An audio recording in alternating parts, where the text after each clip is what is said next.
Nakakaranas ka ba ng pananakit ng sikmura? Madalas na pagdighay, pagduwal at pagsusuka? O parang may umaakyat na asid sa dibdib at lalamunan? 1, 2, 3. Ito ay maaaring sintomas ng hyperacidity. Doc, ano ba ang mga dapat kong gawin kung ganito ang mga sintomas na nararamdaman ko? Well, number 1, uminom po tayo ng tubig pagkatapos kumain. Pero iwasan po natin ang pag-inom ng maraming tubig kasabay ng pagkain dahil pwede po nitong madilute ang ating acid sa tiyan at pwedeng lumala ang acid reflux. Number 2, kumain po tayo ng konti-konti pero madalas.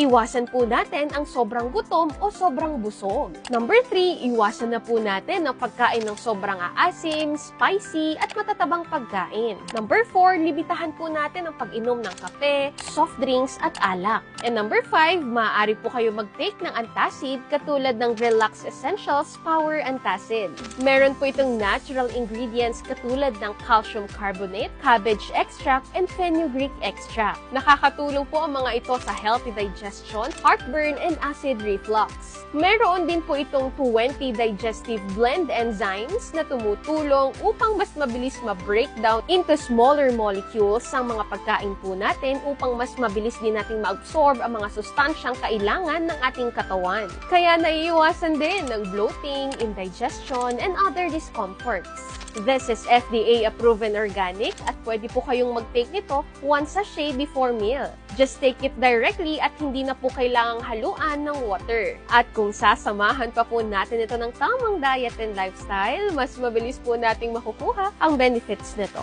Prevention is always better than cure. Stay healthy po. And if symptoms persist, consult your doctor.